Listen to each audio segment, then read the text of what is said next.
So back pedal, back pedal. Kasama yung crank. Yes, possible kasi sumasama talaga yan.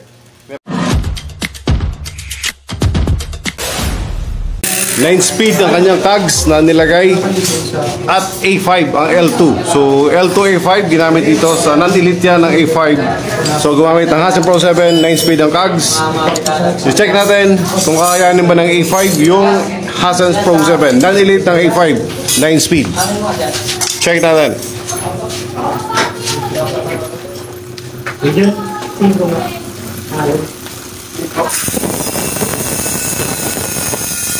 So back pedal, back pedal.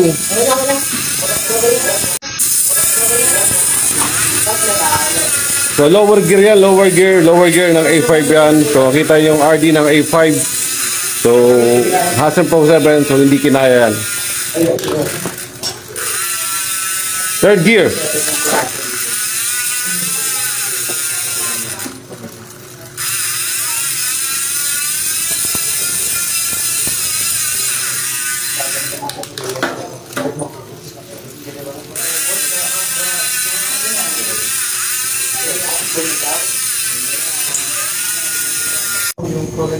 A5 na elite, 42 teeth ang ginamit dito sa A5. So hindi kinaya ng walang goat link ang A5 sa 42. So gumamit ng goat link para angkatin sa taas. Ngayon gumamit ng Hassan Pro 7, hindi rin kaya ng A5 non-elite dito sa ating pinakamaliit. Back pedal wala, sa back pedal wala. So pag stop mo, mahirap siya.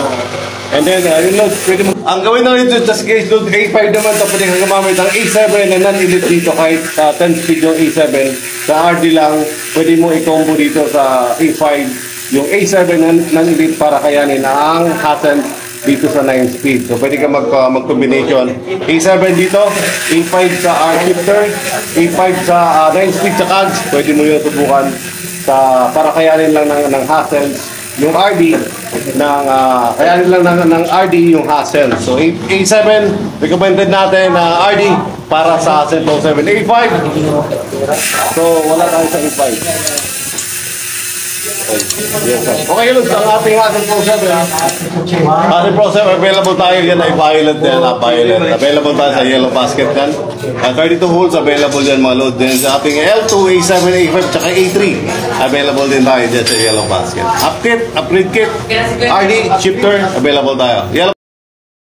Okay mga load, so meron tayo itong ginagawa. So ginagawa natin ang ating bike. Siyempre itong atomic bike 29er. So pakita ko na sa inyo, ito yung naka-Hassan Pro 7 na kulay red ha. Hassan Pro 7 yung loads. At siyempre gumamit siya ng L2 A7 Elite. So Elite, bakit Elite?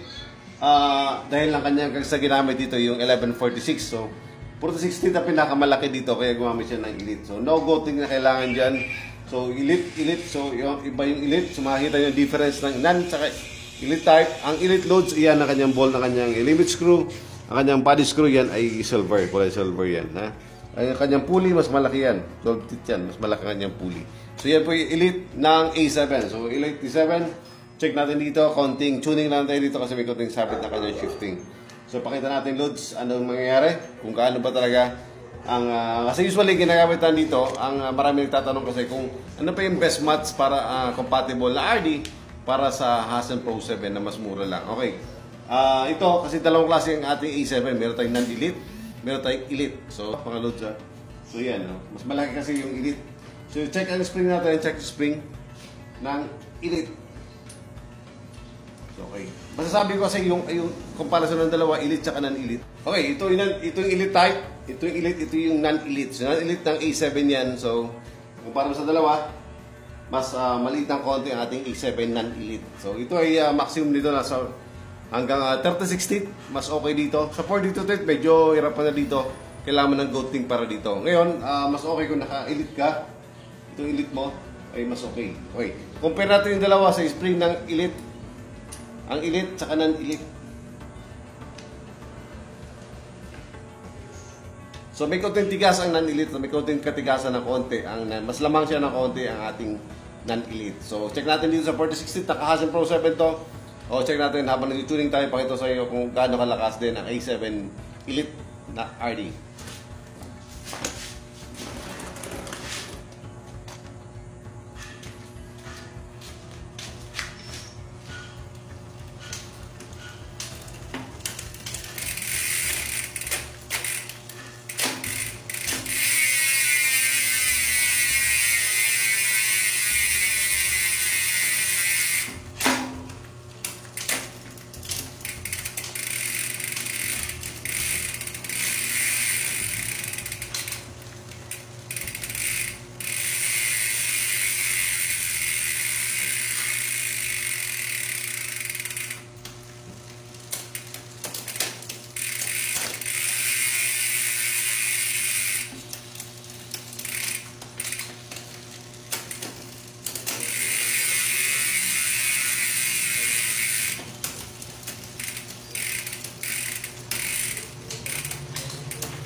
Lower gear tayo.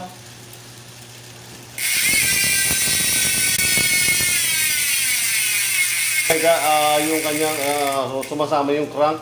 Yes, possible kasi sumasama. Pag importante, pag na-stop mo naman siya, hindi mapit pa nila yung ID mo. So, back pedal.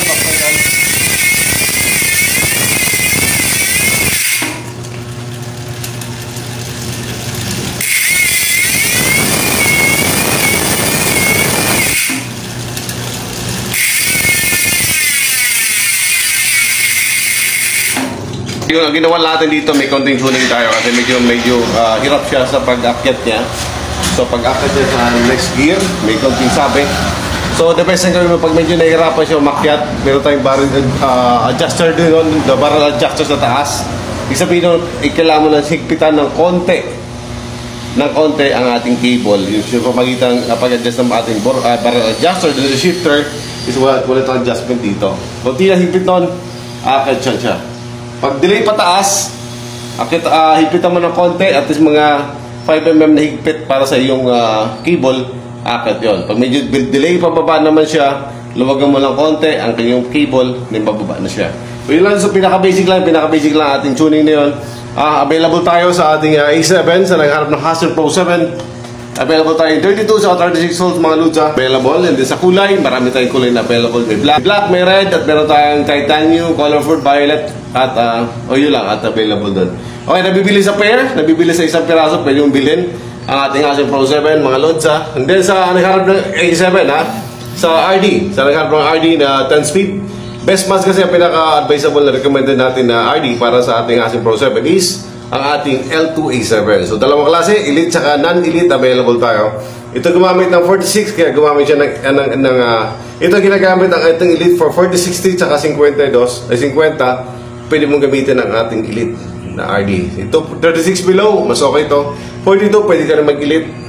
Kung gusto mo gumamit ng 42 sa non-elite, gamit ka ng goating para dito. Okay lang sa available tayo sa ating sa naghahanap ng sa partners sa budget meal. Pag gusto mo ng RD para sa Hassel Pro 7, we always recommend ang ating L2A7. So elite or non-elite, okay siya. Okay yun ang ating A7 na yellow basket, ang ating L2.